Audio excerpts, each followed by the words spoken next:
Well, thank you, Conrad. But again, look at a Kraft Heinz backing off from the buy offer for Unilever. Do you think Unilever is too big to bite for Heinz?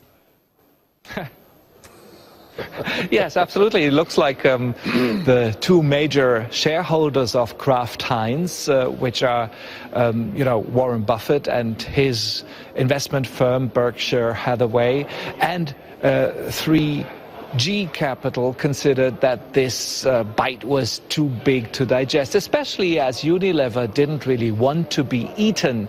If you want a merger to happen or a takeover, and if you want to do it because of major cost cuts, you don't really want a hostile takeover, because this makes it more unlikely that you lift the synergies you want, that you cut the costs. And that's why, especially Warren Buffett is said to not like hostile takeovers.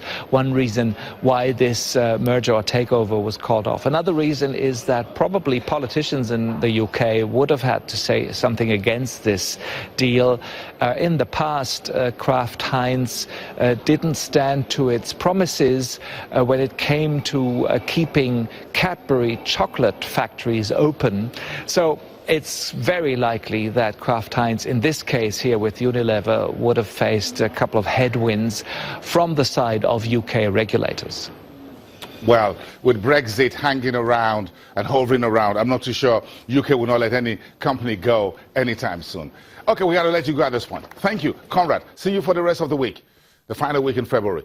It's okay, the markets on Wall Street are closed today for the president's holiday. However, equities were mixed on Friday, but managed another record close while the investors kept an eye on France's presidential election.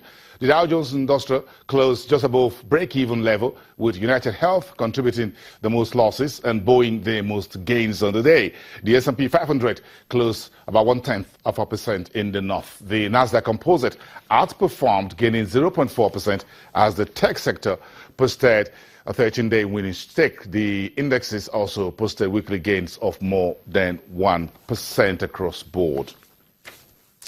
Okay, Monday night in Asia already, the markets finished mostly higher today, searching for direction as investors await further details from President Donald Trump on his economic policies, including tax reforms. Japan's Nikkei 225 index finished near flat at 19,251. Across the South Korean Strait, the Kospi was 3.81 points higher.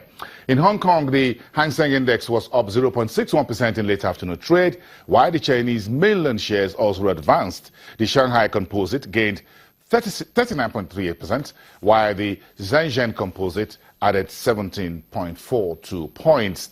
Australia's market, the ASX 200, was down 10.72 basis points, with most of the sectors lower on the day.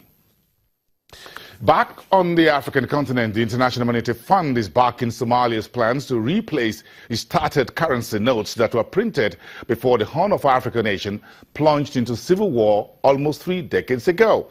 The IMF's country head, Samba Thiam, says the new Somali shilling notes may come into circulation this year. Alongside the dollar, that's been the main means of payment and will replace fake old currency in circulation. Somalia has about 98% currencies that are fake in circulation. The new notes, which will be printed, will initially be in small denominations and is aimed at restoring the Central Bank of Somalia's powers to set monetary policy. Meantime, the IMF says creditors may forgive part of Somalia's outstanding $5.3 billion debt if the strife-torn Horn of Africa state takes concrete steps toward reforming its economy and improving governance. The World Bank sees Zambia's economic growth rising to 4% in 2017 and 4.2% in the year after, predicting a jump in copper prices and improved power supply. The government has forecast that the economy will grow 3.4% this year from around 3% last year due to low copper prices, power shortages, inflation, and a government cash crunch that restricted investments into new projects. And this is very interesting. Grasshoppers are providing opportunities for traders in Maiduguri, Nigeria's northeast, as communities there rebuild after years of insurgency. Grasshoppers are a delicacy in the country and make up an important part of our diet. That's Nigeria, according to the UN Food and Agriculture Organization. Insects are a rich source of fat, protein, vitamins, fiber, and minerals. Armed with lamps and bags, these young men in Maiduguri, northern Nigeria, are hunting grasshoppers. Catching the jumpy insects takes patience and skill. When they are in season between November and March, the best time to catch them is either at night or at dawn, when it's cool outside and the insects are slow to react. The young men will sell their catch at the nearby market. Residents here are working to rebuild their lives after the military drove out jihadist group Boko Haram, which waged a 7-year campaign to create an Islamic State in the northeast. Insects generally provide a cheaper option for protein compared to other traditional meats. Mary Moses is popular at the market for her crunchy fried grasshopper. The mother of 7 has been in the business for over 10 years, and it has enabled her to educate her children. In a good month, she makes about 15,000 naira.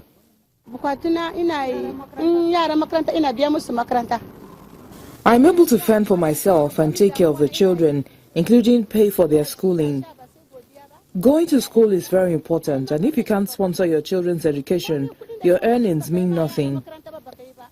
I am grateful to God because some of my children graduated from the university and also the NYSC because of this grasshopper business. Consumption of edible insects is being promoted around the world, with scientists saying they can be a nutritious and environmentally friendly answer to food insecurity. They are a rich source of fat, protein, vitamins, fiber and minerals, according to the United Nations Food and Agriculture Organization. Abubakar is a driver who operates through most northern states from Kano, Katsina to Maiduguri. He buys grasshoppers here for friends whenever he's on a trip. Eating grasshoppers is something we learned from our parents, and we have gone on to eat them. When coming to the States, people usually send me to buy the grasshoppers for about $16 and above, and then on my way back I deliver them. They like them so much. It's true that grasshopper meat is just like any other meat, only that it comes from the ground. You may not eat them, but your ancestors sure ate them. Globally, at least 2 billion people eat insects, and more than 1,900 species have been used for food, according to the Food and Agriculture Organization. A part of the 2 billion people on earth that eat grasshoppers and other insects. Let's take a break. We'll be right back.